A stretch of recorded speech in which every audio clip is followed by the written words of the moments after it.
Myself, Dr. Swati Sharma, Associate Professor in Government College Tonk, और आज का हमारा टॉपिक है बॉटनिकल नोमेनक्लेचर। नोमेनक्लेचर मतलब किसी को भी नाम देना। तो बॉटनिकल नोमेनक्लेचर जिसमें कि किसी भी प्लांट को करेक्ट उसका नेमिंग जो है that is known as nomenclature. तो इसमें जो नाम होता है वो इंटरनेशनली एक्सेप्टेड होना चाहिए। वो किसी भी वर्ड के किसी भी जगह पर उसका कोई और दूसरा नाम नहीं यूज होना चाहिए। तो वो थ्रू आउट द वर्ल्ड एक ही नाम से बॉटनिकल नेम से जाना जाएगा। लोकल नेम उसका कुछ भी हो सकता है, लेकिन जो बॉटनिकल नेम है वो through out the world same रहना चाहिए, ताकि किसी भी तरीके का कोई कंफ्यूजन उस प्लांट से रिलेटेड स्टडीज के टाइम में नहीं हो, या एक ही नाम कई कई प्लांट्स के भी एक साथ नहीं हो जाए।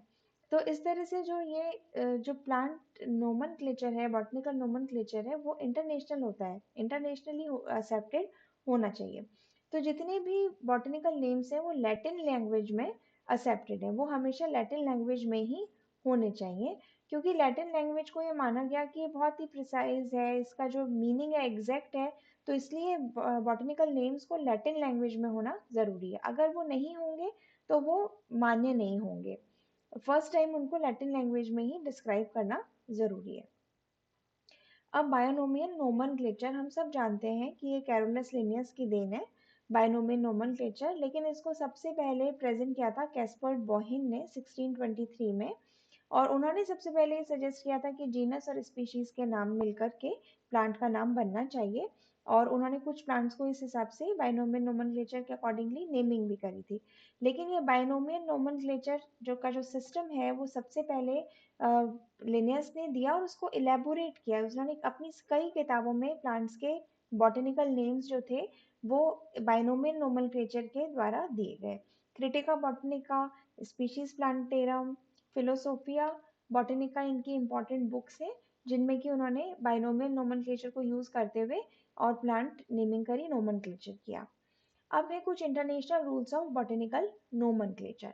जो इंटरनेशनल बॉटनिकल कांग्रेस है उसने कुछ रूल्स बनाए। वो रूल्स के आधार पर ही प्लांट नेमिंग होती है, बॉटनिकल नेम्स दिए जाते हैं, ताकि वर्ल्ड वाइड वो सेम हो। इनमें से कुछ इंपॉर्टेंट फीचर्स हैं आपके। पहला है द यूनिट ऑफ क्लासिफिकेशन। जो क्लासिफिकेशन है उसके लिए एक पर्टिकुलर यूनिट दी गई है, और उनके कुछ सफिक्स हैं। उनकी पर्टिकुलर कैटेगरीज है टैक्सोनॉमिक, उनके कुछ सफिक्स हैं।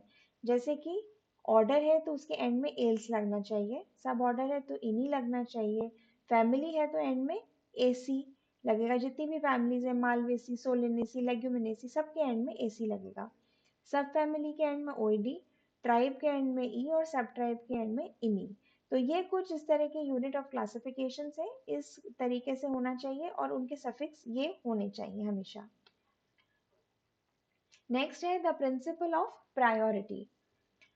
अब ये है इंपॉर्टेंट कि बॉटनिकल नेम कई ऑथर्स ने दे दिया, डिफरेंट डिफरेंट ऑथर्स ने अलग अलग बॉटनिकल नेम्स दे दिया अलग अलग प्लेसेस पर वर्ल्ड में। कहीं पर किसी ऑथर ने कुछ और नाम दे दिया, फिर दूसरे ऑथर ने दूसरा नाम दे दिया किसी और प्लेस पर।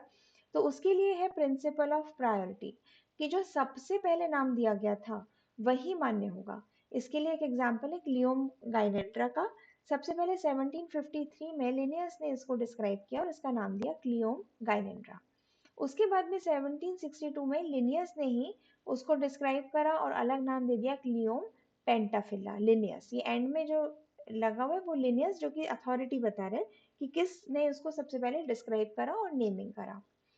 उसके बाद में डी कैंडोली ने 1824 में उसको तीन जेनेरा उसके रिकॉग्नाइज करे कि तीन जेनेरा में डिवाइडेड होना चाहिए। अगर वेरिएशंस बहुत ज़्यादा हो जाते हैं प्लांट के पाए जाते हैं तो वो कई बार स्प्लिट भी कर दिया जाता है। तो उन्होंने उसके तीन जेनेरा सजेस्ट किए कि एक का नाम तो क्लियोम होना चाहिए, एक का नाम गाइनेंड्रोप्सिस, और एक का नाम पॉलिनेशिया। और जो लिनियस ने जिस प्लांट को डिस्क्राइब किया था उसका नाम उन्होंने दिया गाइनेंड्रोप्सिस पेंटाफिला लिनियस। डीसी डी कैंडोले के लिए है कि पहले ये लिनियस ने नाम दिया था, लेकिन अब इसकी नेमिंग किसने करी है, डी कैंडोले ने करी है। तो इस तरीके से उसको लिखा जाता है, जीनस फिर स्पीशीज और फिर उसके ऑथर्स के नाम, अथॉरिटीज के नाम दिए जाते हैं। फिर 1960 में एल्टिस ने क्या किया कि इन दोनों को मर्ज कर दिया, क्लियोम और गाइनेंड्रोप्सिस जो दो जीनस थे इनको मर्ज कर दिया, और इनका वही ओल्ड नाम दिया जो लिनियस ने दे रखा था, क्लियोम गाइनेंड्रा ने। अब जो प्रिंसिपल ऑफ प्रायोरिटी थी, उस नियम के हिसाब से इसका पुराना नाम क्लियोम गाइनेंड्रा लिनियस ही मान्य है। अर्लीस्ट नेम इसका क्लियोम गाइनेंड्रा था, लिनियस अथॉरिटी थे, तो यही नाम इसका जो है वो इंटरनेशनली एक्सेप्टेड नाम है। तो इस तरह से प्रिंसिपल ऑफ प्रायोरिटी है कि जो सबसे पहले डिस्क्राइब किया गया, जिसने डिस्क्राइब किया और जो नाम दिया, वही एक्सेप्टेड होगा। तो इससे अलग अलग वर्ड के अलग अलग प्लेसेस पे अलग अथॉरिटीज को वो प्रॉब्लम नहीं आएगी, आपको एक ही नाम उसका एंड में डिसाइड करके और वो ही इंटरनेशनली माना जाएगा, कोई कंफ्यूजन नहीं होगा। Next is type method. अब टाइप मेथड में जो ये रूल है उसमें कि जो हर्बेरियम शीट सबसे पहले जो प्रिपेयर की गई है, ऑथर ने जो यूज करी है ऑथेंटिक डिस्क्रिप्शन के लिए, अब वो हर्बेरियम शीट में प्लांट स्पेसिमेन भी हो सकता है और हो सकता है कि वो फोटोग्राफ हो या ड्राइंग हो, लेकिन जो सबसे पहले यूज करी थी ऑथर ने उसके ऑथेंटिक डिस्क्रिप्शन के लिए वही मान्य होगी, उसी को ही स्पेसिमेन को ही उसी का जो है उसी को माना जाएगा। और बाद के जो डिस्क्रिप्शंस जो है, जो फर्स्ट शीट है जिस हिसाब से उसका डिस्क्रिप्शन किया गया है वही कहलाएगा, तो उसको हम कहते हैं टाइप मेथड। कि अगर इन केस वो जीनस बहुत बड़ा है और उसको फ्रेगमेंटेशन की जरूरत पड़ती है, तो ओरिजिनल नाम किसके पास रहना चाहिए, इसलिए ये टाइप मेथड यूज किया जाता है। अगर जैसे कि हमने पिछले उसमें पढ़ा था कि क्लियोम को उन्होंने 3 जीनस में बांट दिया, तो ऐसा क्या हुआ कि वो उसमें बाद में जब कलेक्ट किए गए, बाद में स्पेसिमेंस कलेक्ट किए गए क्लियोम के, तो देखा गया कि उनमें कई वेरिएशंस थे। वेरिएशंस होने से जीनस को स्प्लिट कर दिया, उसको 2 या 3 जीनस में डिवाइड कर दिया गया। तो अब हम जो नाम है ओरिजिनल वो किसको देंगे, वो हम डिसाइड करते हैं टाइप मेथड के द्वारा। जो नया नाम दिया जाता है वो टाइप मेथड के द्वारा दिया जाता है। तो उसमें सबसे पहले वो हर्बेरियम शीट निकालेंगे जो कि सबसे पहले अथॉरिटी उसको ऑथर ने नेमिंग करी थी, डिस्क्रिप्शन जिसमें सबसे पहला था। तो उस हर्बेरियम शीट में जो स्पेसिमेन यूज हुआ है उसको तो दे दिया जाता है ओरिजिनल नाम, और फिर बाद वाले नाम जो है बाद के जो जीनस और जो डिस्क्राइब हुए हैं उनके उनको भी नाम दिया जाएगा, वो दिया जाएगा टाइप मेथड के माध्यम से। तो इसमें जो है स्टैंडर्ड मेथड यूज करते हैं, एक कंप्लीट कई सारे नेमिंग कर दी, कई तरह के टाइप्स बना दिए, उस आधार पर और टाइप मेथड यूज करते हुए उनको नेमिंग नोमेनक्लेचर उनका किया जाएगा। तो जेनेरिक नेम तो कई बार हम उसे फिक्स कर लेते हैं और जो स्पीशीज नेम है वो हम नए अथॉरिटी के अकॉर्डिंगली चेंज कर देते हैं, डिपेंड करता है कि वो किस तरीके का उसका स्पेसिमेन है, किस तरीके का टाइप है वो। तो कई तरीके के टाइप हैं रिकॉग्नाइज किए गए, जैसे कि होलोटाइप। जो होलोटाइप है वो जो ओरिजिनल स्पेसिमेन है और जो ऑथर ने नेमिंग के लिए यूज किया है, तो चाहे वो स्पेसिमेन हो या कोई और मटेरियल हो, जैसे कि उसका फोटोग्राफ हो सकता है, उसकी पिक्चर ड्राइंग हो सकती है जो कि ऑथर ने नेमिंग के लिए सबसे पहले यूज करी थी, that is known as holotype. उसको हम स्पेसिमेन या उस मटेरियल को कहते हैं होलोटाइप। Next is इलेक्ट्रोटाइप। अगर जो होलोटाइप बन रहा था, होलोटाइप जिस स्पेसिमेन से जो सेलेक्ट किया गया था होलोटाइप बनाने के लिए, वो अगर नोमेनक्लेचर में वो यूज किया जाता है, अगर होलोटाइप मिल नहीं रहा है, ट्रेस नहीं हो रहा है होलोटाइप, या हम आइडेंटिफाई नहीं कर पाते हैं, तो ओरिजिनल मटेरियल जो था उसका उसमें से कोई और स्पेसिमेन अगर बनाया गया है, तो उस स्पेसिमेन को हम कहते हैं लेक्टोटाइप। Is a specimen selected from the original material when holotype was not designated by the author at the time of nomenclature or when the holotype is untraceable। जब वो ऑथर ने बनाया था अगर उसने कुछ डेजिग्नेट ही नहीं करा या फिर वो ट्रेस ही नहीं हो पा रहा है, तो उस वक्त जो स्पेसिमेन था उसमें से ओरिजिनल मटेरियल में से अगर कोई और बनाया गया है, हेर्बेरियम शीट या स्पेसिमेन रखा गया है, तो उसी को हम मान लेते हैं। उसमें मेंशन नहीं है कि ये पहला है, लेकिन हमारे पास जो पहला था उसी को हम मानेंगे, तो वो कहलाएगा लेक्टोटाइप। Next is नियोटाइप। अब a specimen selected to serve as the nomenclature type when all the original material is missing।